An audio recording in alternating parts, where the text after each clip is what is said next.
भगवान परशुराम जी जो इनका जन्मस्थल जानापाव है। जानापाव जो मध्य प्रदेश में पड़ता है और वहीं पे इनका जन्म हुआ है। वहाँ से लगभग 5.5 या 7.5 नदियाँ निकलती हैं जानापाव से, उसमें से चंबल भी है और कुछ और नदियाँ हैं वहाँ पे जानापाव में। ये कृष्ण और वल्लभाचार्य जी के वल्लभाचार्य, ये कौन वल्लभाचार्य? वल्लभाचार्य जी। यहाँ पे देख सकते हैं कितना खरगोश है। कर दिए कि मेरी भी छोड़ दिया था। हाँ, वो कहे कि मेरी तुलना उस भगवान से हो रही, कृष्ण भगवान से, तो मैं कितना सौभाग्य हूँ, मैं इनका पति बना हूँ। और यहाँ तो अच्छा निकासी किया गया। देख सकते हैं कितना 300 साल 400 साल पुराना ले आके रखा गया। नमस्कार, जय हिंद, मैं भारत यात्री पैदल रोबिंग सनोज। आज हमारी यात्रा 539 दिन हो गया और नाथद्वारा में मैं पहुंच गया हूं। और अभी यहां से जो नाथद्वारा टेम्पल है, विश्व का सबसे बड़ा शिव जी का टेम्पल है जो 351 फीट ऊंचा है, उसी के पहले ही यहां पे ब्रज दर्शन है जो भगवान कृष्ण के ऊपर बना है। और ब्रज जो मथुरा में पड़ता है, ब्रज दर्शन, और बहुत ही अच्छा बना है। और यहाँ पे दिखा दे रहा हूँ, यहाँ पे 20 रुपया लगता है 3 से 10 साल के बच्चों को, और 40 रुपया क्योंकि लगता है जैसे 10 साल से ऊपर बच्चे, क्योंकि मेंटेनेंस खर्च भी लगता है। यहाँ पे रहते हैं भी, देखभाल, पत्तियाँ को काटना, फूल की पत्तियाँ उसको, क्योंकि ज़्यादा लोग आते भी नहीं हैं उतना। 1000 2000 3000 आएंगे तो थोड़ा कम हो सकता है, अब जितना आएगा उसको मेंटेनेंस खर्च बहुत ज़्यादा पेंटिंग का हो गया। और यहाँ पे सर हैं, 2 सर मिलवाना चाहते हैं। क्या नाम है सर? मोहन जोशी। आपका सर? प्रकाश माली। और दोनों सर हैं यहाँ पे। और कितने लोग रहते हैं यहाँ पे? 4-5 जने। 5 लोगों का सैलरी भी देना पड़ता होगा और मेंटेनेंस भी खर्च। थोड़ा दिखाइए सर, कैसा है आपका ब्रज दर्शन? और ब्रज दर्शन अच्छे से आप लोग कर लीजिए। और कृष्ण भगवान का समझिए घर ही है, वैसे ही सेम बनाया गया है। और मैं यहाँ पे बैग रख दिया हूँ। अब थोड़ा सर घुमाते रहिए, बताते रहिए आप किधर हम लोग जा रहे हैं। ये आगे की तरफ जा रहे हैं हम। गिरिराज परिक्रमा बना हुआ है, जो ब्रज में जो स्थान बने हुए हैं, हाँ, वो यहाँ भी बने हुए हैं। उनका छोटा रूप बनाया है और बना करके यहाँ उसको ब्रज की यात्रा बता दिया पूरा का पूरा। और यहाँ पे साइड में देखिए, उस समय का जब कृष्ण भगवान जी गाय चराते थे, उस समय का बैलगाड़ी दिखाया गया है। देखिए कितना खूबसूरत। ये एंटीक आइटम है जो गाड़ू लिए लोहार लोग जो काम में लेते हैं, हाँ, गाड़ी, वो गाड़ी है ये। तो ये कम से कम 300-400 साल पुराना गाड़ी है उस समय का। तो उसको यहाँ से एंटीक आइटम ला करके ये बैल दूसरे डाले इसमें। देखिए ये नहीं कि इसको बनाया गया, मैं दिखा दे रहा हूँ, सिर्फ बैल को आया सेम वैसे ही है। और देखिए इसमें कितना अच्छे से इसमें डिजाइन, नक्काशी बोल सकते हैं, डिजाइनिंग लोहा का लगा हुआ है इसमें कि टूटे ना जल्दी। पीतल का पूरा, हाँ, यह देखिए पीतल का है। अब बहुत अच्छा निकासी किया गया। देख सकते हैं कितना 300 साल 400 साल पुराना ले आके रखा गया। अच्छा, वो चुंगी लेते थे, हाँ, दान स्वरूप कुछ न कुछ लेते हाँ थे। तो ये सखियाँ जा रही है और ये कृष्ण खड़े हैं वो दान लेने के लिए, दान, इसलिए दान घाट नाम पड़ा है इसका। और आगे की तरफ हम लोग चल रहे हैं और यहाँ पे दर्शन करने के लिए आए हैं भाई लोग। अब काम करते हैं पे। हाँ, ये महाप्रभु जी का बैठक बनाया है, या जो वल्लभ संप्रदाय के जो प्रणेता थे, हाँ, जो वो जहाँ जहाँ गए थे, हाँ, तो वहाँ बैठक स्थापित कर दी गई, हाँ, कि जहाँ रुके वो बैठक बन गई। तो इसी तरह से मतलब जो है पूरे भारत में अनेकों जगह ये बैठक बनी हुई है महाप्रभु जी। हाँ, तो उनकी एक बैठक अंदर की तरफ दिखाइए आप इनको। देखिए महाप्रभु जी हैं और उनका बैठक जहाँ जहाँ वो घूमने के लिए, उनको भी शौक था घूमने के लिए, नहीं। और देखिए उनका बैठक बना है, पानी पीने का, उनका पैसा वो पादुका बोलते हैं जो हम लोग चप्पल पहनते हैं, जूता, उस समय पादुका जो लकड़ी का बना हुआ करता था, माला है, जो हर चीज़ उनका कपड़ा, सभी तुलसी माला है। हाँ, तुलसी जैसे तुलसी जी की लकड़ी का वो बना होता है। हाँ, सबसे पवित्र होता है, बहुत महंगा मिलता है। और कई जगह आप खरीदेंगे तो वो लोकल भी मिलता है, लेकिन वैसा यह मेरे तो गिरधर गोपाल, यह मीरा भाई जो सबसे ज़्यादा, हाँ, कृष्ण की भक्त थी। और यह चित्तौड़गढ़ में रहा करती, वहाँ से मैं आया। सबसे ज़्यादा अगर प्यार करने वाला कोई इंसान औरत थी तो कृष्ण भगवान के इतना दीवानी थी कि जो इनका पति भी थी वो भी कर दिए कि मेरी भी छोड़ दिया था। हाँ, वो कहे कि मेरी तुलना उस भगवान से हो रही, कृष्ण भगवान से, तो मैं कितना सौभाग्य हूँ कि मैं इनका पति बना हूँ। और यहाँ सुदामा जी थे, कृष्ण भगवान थे, तो सुदामा जी का बाल था और यह क्या किए ना, जैसे ऐसे बाल वो पहले बैठ के ना नहीं खेलते थे, ऐसे मारा मारी खेलते थे, तो बाल क्या किए कृष्ण भगवान फेंक दिए नदी में, यमुना नदी में। तो उस समय क्या हुआ, सुदामा जी कह रहे मेरा बाल चाहिए। उसके बाद जाके यमुना जी में कूद गए और कालिया नाग जो पूरे पानी को जहर के रूप में भगवान यह भगवान भोले बाबा के है। और यह देखिए फाउंटेन लगा हुआ है, ऊपर से कितना खूबसूरत लग रहा है यह दृश्य, और बहुत ही अच्छा मुझे मौका मिला है यहाँ तक आने का। और मैं देखा पास ही में क्या है मंदिर है, तो यहाँ पे म्यूजियम भी बोल सकते हैं, ब्रज की तरह बनाया। हाँ से म्यूजियम की तरह, और उसको मुझे देखने का बाद में ले लीजिए। और यहाँ पास ही में देख सकते हैं खरगोश, और धूप तो बहुत लग रहा होगा हाँ, नेट नहीं जरूरी। और देखिए यहाँ पे कितना खरगोश, जब कृष्ण भगवान जब गाय चराने जाते थे तो खरगोश भी बहुत मिला करते थे। तो सेम यहाँ पे भी दिखाया गया है कि यहाँ खरगोश वो बहुत प्यार भी करते, जैसे गाय से प्यार करते वैसे खरगोश से भी। तो यहाँ पे देख सकते हैं कितना खरगोश है। और आगे हम लोग जाएंगे ब्रज दर्शन, और थोड़ा उधर बाद में मैं दिखाऊंगा। ये आगे की तरफ कृष्ण लीलाओं में से एक प्रमुख जो गेंद खेलते थे, हाँ हाँ, और यमुना नदी में कालिया नाग की जो वो था आतंक, कालिया नाग हाँ। था, उसका आतंक था।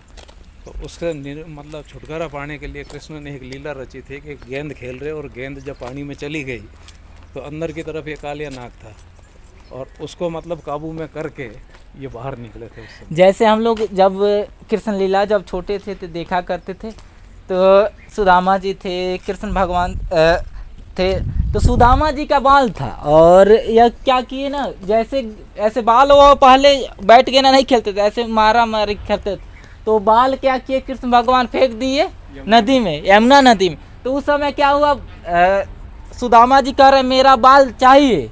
उसके बाद जाके यमुना जी में कूद गए, और कालिया नाग जो पूरे पानी को जहर के रूप में परिवर्तित कर देते, तब जाके उनके बहुत परेशान भी है, और जैसे युद्ध भी है उसमें अंदर लड़ना पड़ा। उसके बाद इनके फन पे आके डांस भी किए, पूरा नृत्य किए, और ये पूरा उनकी नागिनें थे जो क्षमा याचना कर रहे कि इनको माफ कर दो। हाँ, इनकी औरत थी वो, यह नाग बाबा की औरत थी नाग। हाँ, और वहाँ पे सुदामा जी का अलग अलग उनका दृश्य, हाँ दो, हाँ साथ में खेला करते थे। और हम लोग इधर कितना साल हो गया बने हुए सर? ये 8-9 साल हो गए इसको। कौन बनवाया है ये हमारे ही मित्र हैं, हाँ जेके सीमेंट में उप महाप्रबंधक है तुलसीदास सनाड्डी, हाँ, उन्होंने इसको बनवाया। लेकिन बहुत प्रेम है कृष्ण भगवान हाँ, से। वो कृष्ण के भक्त हैं। हाँ, श्री गिरिराज दंडवती शिला, ये द्वारकाधीश जो द्वारकाधीश जो समुद्र में अंदर है, द्वारकाधीश जो मंदिर। और यह है जब कृष्ण भगवान का जन्म हुआ है। हाँ, यह कृष्ण सुदामा, इनके इतना दोस्ती किसी का आज तक हुआ नहीं है, इतना प्रेम रहता था, कितना भी कष्ट हुआ लेकिन ये सहायता मांगे नहीं। श्री बाके बिहारी जी, कृष्ण भगवान को बाके बिहारी जी बोला जाता है।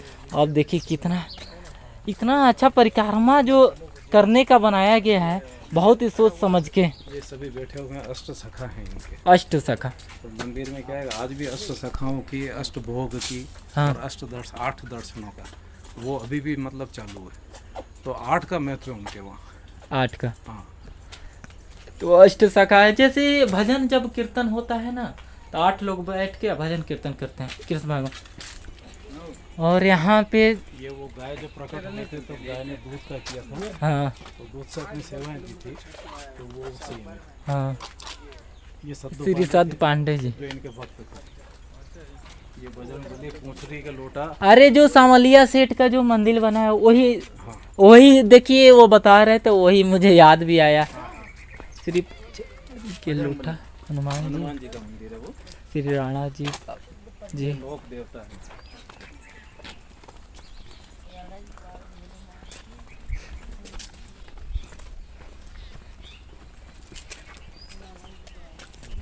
ये कौन है? श्री लुलक लोलक दाऊ जी। लोक दाऊ जी हैं ये, इनके हाँ लुक कृष्ण लुक के जो बड़े सॉरी भाई थे हाँ वो बड़े भाई है। हाँ तो तो छिप छिप करके हाँ इनकी लीलाओं को देखते थे कृष्ण की। हाँ तो वो दाऊ जी हाँ लुक छिप करके मतलब हाँ वो देखते थे उनके क्रीड़ा। दाऊ दाऊ दाऊ है हाँ। वो मंदिर बना हुआ है। तो ये कृष्ण का बनाया था, इसके साथ में एक गौशाला बना रखी है। यह है कि भारत में सबसे ज़्यादा अगर कहीं गौशाला है तो राजस्थान में है, उसके बाद राजस्थान के बाद उत्तर प्रदेश में कहीं और है। सबसे ज़्यादा अगर गौशाला है लगभग 3000 से अधिक गौशाला है। इधर भी गौशाला बना है, हर जगह आपको गौशाला राजस्थान में मिल जाएगा। और बहुत ही ज़्यादा गाय को यहाँ पे पूजा भी जाता है। गिरिराज पर्वत पर जो मुखारबिंद जी हैं, हाँ ये मुखारबिंद जी की प्रतिमा बनी है। और गिरिराज पर्वत के नीचे जिस शिला की पूजन होता है हाँ केवल मुख का, वो स्थान बने हैं इसमें। यह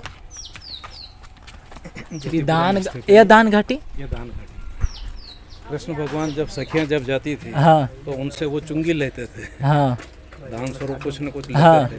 तो ये सखियां जा रही है और ये कृष्ण खड़े हैं वो दान लेने के लिए, दान इसलिए दान घाटी नाम पड़ा है इसका। श्री गुसाई जी, जैसे पुजारी को गुसाई बोलते हैं और कई पंडित जैसे गुसाई हमारे यहाँ ना गुसाई बोला जाता। हाँ हाँ गोस्वामी पंडित। श्रीमान श्री गंगा है, ये जैसे गंगा जी को बनाया गया। यह श्री हरि राय जी, ये कौन? वंशज है, वल्लभाचार्य जी के वंशज हाँ। आगे से आगे चले। श्री राधा कृष्ण कुंड, देखिए 2 कुंड बनाया गया है और यहाँ पे राधा कृष्ण, और ये राधा और कृष्ण की प्रतिमा दोनों। यह देखिए 2 मूर्तियाँ बनाया गया। और यहाँ पे एक तोप बनाया गया है मेवाड़ पर महाराणा प्रताप का जो धरती है। ये तो मेवाड़ में पूरा आता है, ये मेवाड़ है। हाँ मेवाड़ में पूरा आता चित्तौड़ तक मेवाड़ जाता है ना। है। हाँ अरे जैसे चित्तौड़ का, हाँ चित्तौड़गढ़ से तो मैं आ ही रहा हूँ। और देखिए यहाँ पे ब्रज दर्शन कितने, यह भगवान परशुराम जी जो इनका जन्मस्थल जाना पाव है। जाना पाव जो मध्य प्रदेश में पड़ता है और वहीं पे इनका जन्म हुआ है। वहाँ से लगभग 5.5 या 7.5 नदियाँ निकलती हैं जाना पाव से, उसमें से चंबल भी है और कुछ और नदियाँ हैं वहाँ पे जाना पाव में। ये कृष्ण और वल्लभाचार्य जी के वल्लभाचार्य, ये कौन वल्लभाचार्य? वल्लभाचार्य जी जो वैष्णव संप्रदाय जो चला ना, हाँ हाँ वो इन्हीं के प्रणेता थे वल्लभाचार्य। हाँ तो ये वल्लभाचार्य जी और ये श्रीनाथ जी, श्रीनाथ। इनका प्रथम मिलन जो था उसका तस्वीर है ये। और यहाँ पे डेली बाई डेली कितना लोग आ जाते हैं यहाँ पे दर्शन करते? अब ये कोई निश्चित नहीं, कभी 1000 भी आ जाए, कभी 500 भी आ जाए, कभी 5 भी आ जाए। देखिए यहाँ पे कहाँ से माता जी आई हैं? हम तो उदयपुर से। उदयपुर मैं अभी जा ही रहा हूँ। और आप लोग साथी में जी आगे जा रहे थे कि चित्तौड़गढ़? नहीं ना, श्रीनाथ जी। हाँ तो उदयपुर तो उधर। मीडिया बरबारी। हाँ मैं उदयपुर जिला हाँ विश्व हिंदू परिषद जिला प्रमुख मठ उदयपुर से। उदयपुर। और यहाँ कैसे जानते थे कि आए यहाँ पे? ये तो पावन नगरी है श्रीनाथ जी की। यह हाँ, कितने बार आए हैं यहाँ पे? हम तो कई बार आ गए हैं। कई बार। हाँ, यह है कि बहुत अच्छा जगह है और आना भी चाहिए। जो भी राजस्थान के हैं, गुजरात के हैं, मध्य प्रदेश के हैं। और यहाँ पे जो दृश्य देखेंगे चारों तरफ पहाड़ी पहाड़ है, इतना खूबसूरत है यहाँ पे दृश्य। आपको मोर हर जगह दिखाई देंगे। अभी वहाँ पे एक पेड़ पे मोर बैठा है, मैं बहुत मोरों को देखा है यहाँ पे। और यह दर्शन अविश्वसनीय है और इतना खूबसूरत दिखाई दे रहा है यहाँ से बना हुआ। अब हम लोग नीचे की तरफ चलेंगे, वहाँ पे महाराणा प्रताप की स्टैचू बना है, जैसे घोड़े पे बैठे करते थे। और हाँ हाँ अभी आ रहा है वैसे ही। और सर आप नाम क्या बताए थे? मोहन जोशी। मोहन जोशी जी साथ में हैं और पूरा सपोर्ट कर रहे हैं दिखाने के लिए। बहुत बहुत धन्यवाद आपको सर। और इतना अच्छा है, इनके जो फ्रेंड है, दोस्त है, इतना अच्छा काम किए हैं। देखिए भक्त जो भगवान के लिए कुछ नहीं कर सकता, छोटा सा काम कर सकता है लोगों को दिखाने के लिए। अपने महिमा जो होती है लोगों को पता चलता है। जब इंसान कुछ देखता है ना, तब उनके प्रति और इच्छा होनी है, जैसे कृष्ण भगवान को जब दिखेगा ना तो पूजा या पाठ करने की इच्छा जागृत होना शुरू हो जाता है। तो अच्छा काम किए हैं इनके जो फ्रेंड है। और ये कृष्ण जो है भगवान बाल स्वरूप है उसका, कृष्ण का। हाँ और जो बालक को जिस तरह से रखते हैं हाँ वैसे ही कृष्ण को रखा जाता है। हाँ हाँ एक वो बालक तो जैसे लाड प्यार से रहता है कृष्ण वैसे भगवान। ही 7 दर्शन होते हैं जैसे नाथ द्वारा। हाँ तो सुबह मंगला से शुरू होते हैं, शयन तक जाते हैं। तो अलग अलग समय की अलग अलग झांकियाँ होती है। तो 8 दर्शन होते हैं। हाँ तो 8 अष्ट सखा जो हाँ, कहा हाँ। ना, तो वो ये है। जैसे मैं बता रहा हूँ कृष्ण भगवान ऐसा वो जीवन व्यतीत किए हैं, लाड प्यार से हर चीज एक एक अब जैसे चीज खूब। छोटा बच्चा उठता है सुबह हाँ सुबह, हाँ तो उस समय शोरगुल ज़्यादा नहीं होता है, हाँ एकदम शांति में उठता है। हाँ तो मंगला के समय में भी कोई ज़्यादा साज वगैरह नहीं बजाया जाता, हाँ एकदम शांत म्यूजिक बजता है। और उसमें बाल स्वरूप जैसे होता है हाँ। तो उसको दूध पिलाते हैं और केवल छोटा मोटा नाश्ता देते हैं। हाँ तो सुबह का भोग वो होता है। सुबह का। फिर उसके बाद में ग्वाल बनते हैं, हाँ श्रृंगार होते हैं। हाँ श्रृंगार के बाद राजभोग होते हैं। हाँ राजभोग में जितने आइटम बनने होते हैं सब उसी समय बन जाते हाँ हैं। और उसके बाद में उत्थापन होते हैं। 1 मिनट में जूता निकाल दो।